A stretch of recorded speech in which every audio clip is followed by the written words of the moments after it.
Good morning मित्रांनो, आज सर्वांना सप्रेम जय जाऊ। आज सकाळचे 9:15 वाजलेले आहेत आणि पुण्यात मुसळधार पाऊस झालेला आहे। शाळेला सुट्टी असल्यामुळे मी आज लवकर उठलेला नव्हतो, म्हणून मी नंतर उठलेला आहे।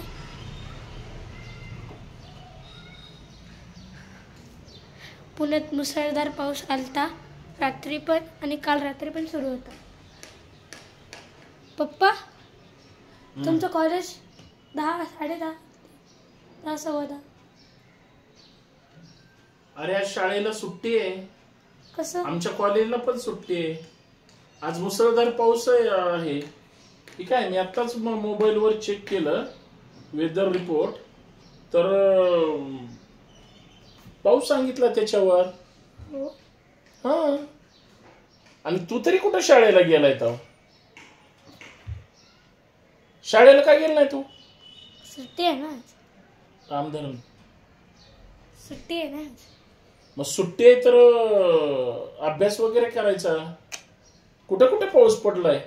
आणि काल रात्रीच मंत्रालयाचेच मेसेज आलेत मोबाईलवर की पुण्यामध्ये मुसळधार पाऊस आहे, रायगड आहे, जे अवर्षण म्हणजे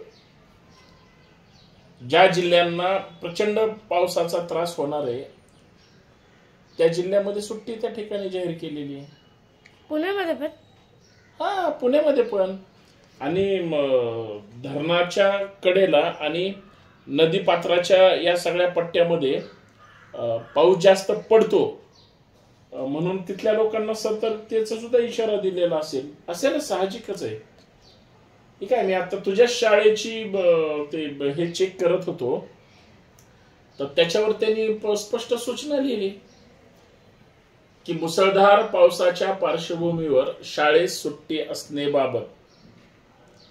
आता प्रिय पालक, सर्व पालकांना कळवण्यात येते की इकडे घ्या सर्व पालकांना कळवण्यात येते की आज गुरुवार दिनांक 26/9/2024 रोजी मुसळधार पावसाच्या पार्श्वभूमीवर, आता बाहेर पाऊस पडत नाहीये।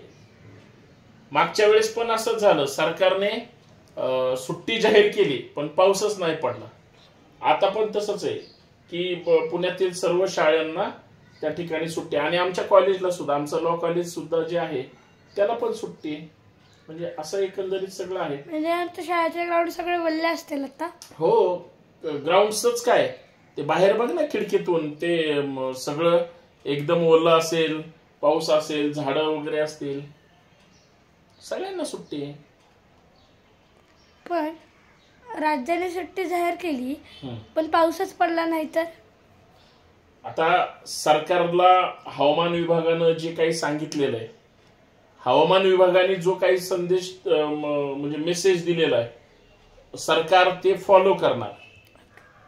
बट समजा हवामान अंदाज मागच्या वेळेस, तू आता जसं म्हणला तसं, मागच्या वेळेस सुट्टी जाहीर केली पण पाऊसच आला नाही आतापर्यंत। म्हणजे आता साधारणतः 10 वाजतायत, 10 वाजेपर्यंत अजून तरी पाऊस पडलेला नाही किंवा सुरुवात पण झालेली नाही।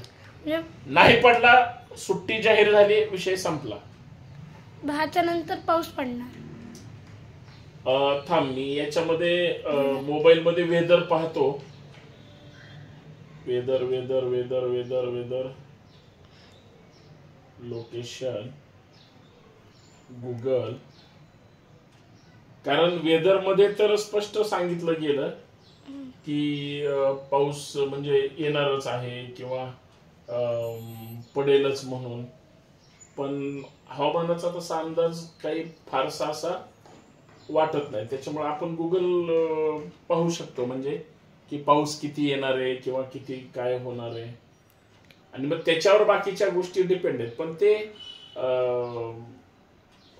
कमीत कमी 70 ते 72% पाऊस आज दिवसभरात सांगितलाय। म्हणजे 72 म्हणजे 75% पर्यंत पाऊस पडणार, म्हणजे पुण्याचं जनजीवन विस्कळीत होणार थोडंवर, आणि मग त्या पद्धतीनं पाऊस पडणारच आहे तुझी मानखाली। तर म्हणजे जे झोपडपट्टीत राहत असतील त्यांचं घर वाहूनच गेलं म्हणजे असं नाही म्हणता येणार, परंतु बरोबर आहे ते.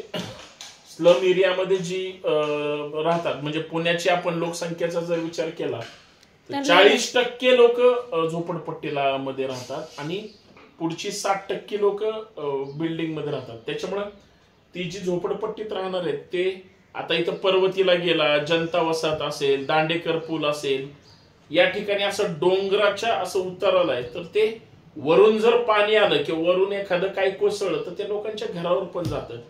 बरीच घरं आंबील ओढ्याच्या तिथली म्हणजे दांडेकर पुलावरची ही नदी पात्राच्या कडेला आहेत.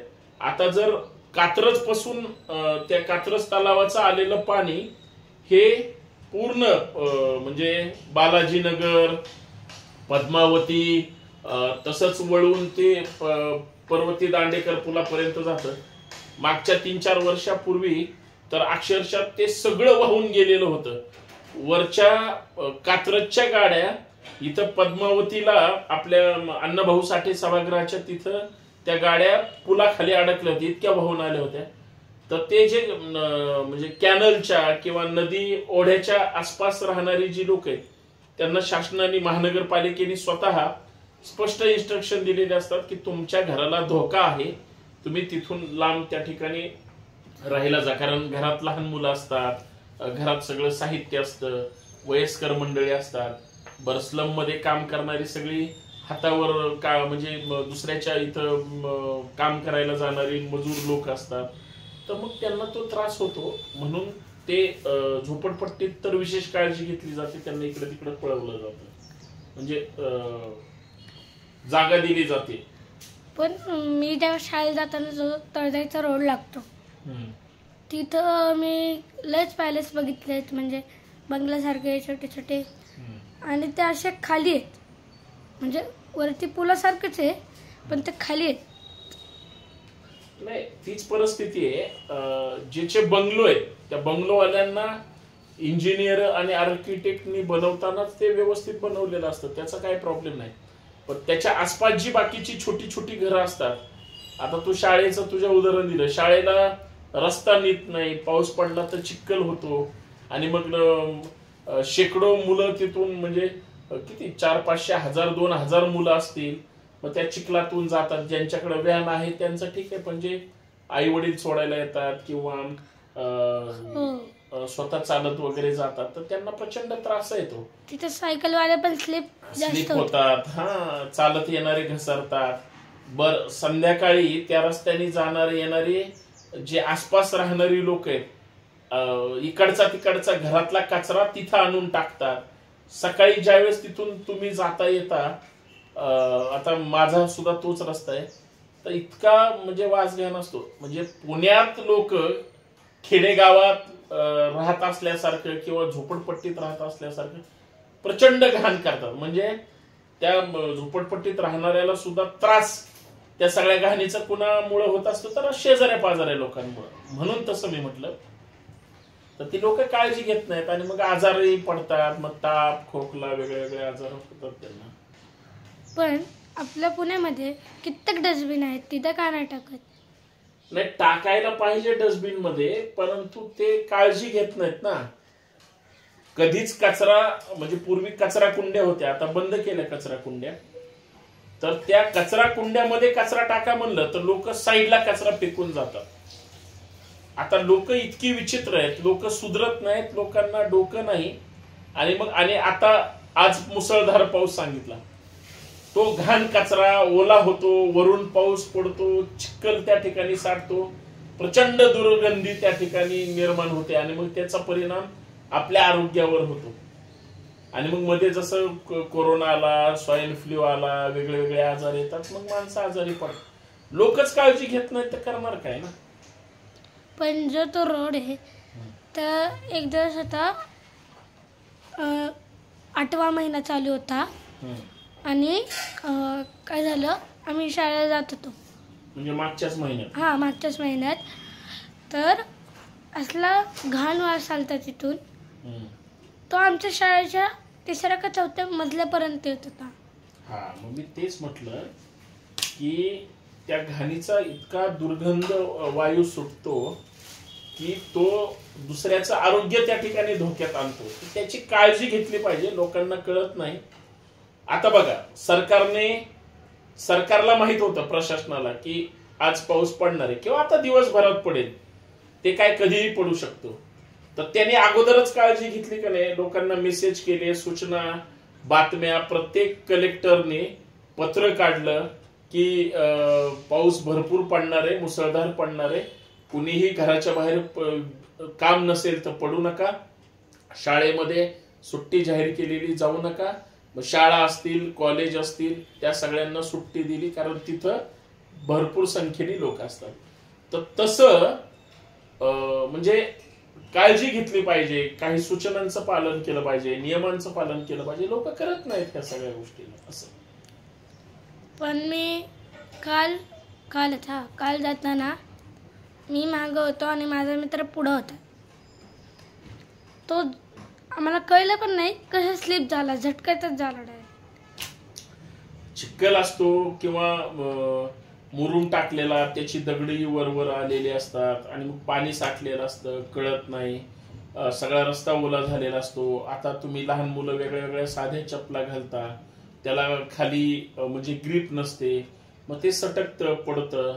तर म्हणतं काळजी घ्यायची असते. कधीही आपले जे आई वडील असतात ते नेहमी सांगतात की बाबा रे, तू म्हणजे छत्री घेऊन जा किंवा रेनकोट वापरा, पायात शूजच असला पाहिजे, काळजी घ्या, गाडीवर बसताना धरून बसा, कारण गाडी चालवताना सुद्धा पावसाळ्यामध्ये असो किंवा कधी पण पावसात सुद्धा टायर जर अति चिखल असेल तर लगेच सटकतं, टायर पडू शकतो. एकदा मागं आपल्याला माहिती आहे आपण कसे तिथं स्लिप झालो.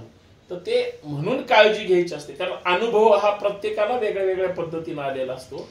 आणि जसं तू सांगितलं, तुझा मित्र तो चालताना अचानक पडला, लक्ष देऊन चाललं पाहिजे, चालताना कमी बोललं पाहिजे, आपलं लक्ष समोर ठेवून चाललं, असं. त्याच्यामुळे ह्या सगळ्या गोष्टी होतात. पण राज्यवाल्यांना कसं कळतं की पाऊस येणार आहे ह्या टायमिंगला? नाही, आता कसं आहे, प्रत्येक गोष्टीचं एक डिपार्टमेंट आहे. जसं शाळेचं एज्युकेशन डिपार्टमेंट आहे, मोठे मोठे रस्ते करायचे त्याचं PWD डिपार्टमेंट आहे. आपण पुण्यात राहतो, सिटीत आहे, पुणे महानगरपालिका आहे, ते इथली स्थानिक स्वराज्य संस्था स्वतंत्र डिपार्टमेंट आहे. तसं जे काही पर्यावरण आहे, वातावरण आहे, हवामान जे आहे, तर या सगळ्यांची वेगवेगळी डिपार्टमेंट असतात. तसं हवामान विभाग हे एक डिपार्टमेंट आहे आणि त्याच्या माध्यमातून तिथं शास्त्रज्ञ, सायंटिस्ट बसलेले असतात, ज्यांचा अभ्यास असतो. हवा कुठून येते, कुठलं वार आहे, सॅटेलाइट जे असतात ना, जे आकाशात सतत आपण टीव्हीवर बघतो, हे यान गेलं, ते यान गेलं, तर ते सॅटेलाइट या सगळ्या गोष्टीची माहिती देतं, हलू नको, आणि ते कंट्रोल सांगतं की जसं आपल्या मोबाईलला आता वेदर कळतं की नाही, मग ते कुठल्या तरी सॅटेलाइटला कनेक्ट केलेलं आहे आणि मग त्याच्यातून ते अपडेट देतं आपल्याला. असं असतं. पण हे आता कित्येक जिल्ह्यांमध्ये असे उतार आहेत आणि उतारालाच घर आहे, तिथे तर फुल पाण्याने पाऊसने हे झालं असेल ना? नाही, कसं आहे, काही ठिकाणी म्हणजे जमीन अशी कडक असते, मुरुम असतो, त्याच्यात दगडी असतात, त्याच्यामुळे ते पॅक बसलेले असतात. डोंगराळ भागात, जसं आता आपल्या शेजारी पुरंदर किल्ला आहे, म्हणजे वेल्हा तालुका आहे, आता त्याला राजगड तालुका म्हणतात, किंवा पलीकडे भोर आहे, हा सगळा डोंगराळ भाग आहे. तू जे म्हणतो ते डोंगरात घरं असतात वगैरे, किंवा सिंहगडला आपण गेलो तो अशी रिसॉर्ट वगैरे आहेत, तर ती तशा मजबूतीनं बांधलेली असतात आणि त्यांना वर्षानुवर्षाचा तो अनुभव असतो. त्याच्यामुळे तिथं ते खचत नसतं, आणि खचलं ज्या ज्या ठिकाणी खचू शकतं ते कळतं. पण जो माझ्या शाळेचा इथला रोड आहे, तिथं 2-3 महिने खुदाई चालू होती, पण तिथं काहीच बदल घडलेला नाही हे आम्हाला दिसलेलं नाही. बरोबर आहे, कारण ती जागा प्रायव्हेट आहे आणि तो जो रस्ता आहे, म्हणजे मी 1-2 वेळेस त्याच्यावर व्हिडिओ केले, त्याच्यावर आवाज उठवला कॉर्पोरेशननी. अजून तिथं आसपास राहणाऱ्या लोकांना तर प्रचंड त्रास आहे. तर तिथल्या लोकांना येण्या जाण्यासाठी रस्ता पाहिजे. तुमची शाळा तिथं पूर्वी कधी जागा घेतली म्हणून तर त्या जागेला रस्ता नाहीये, म्हणून हळूहळू होईल.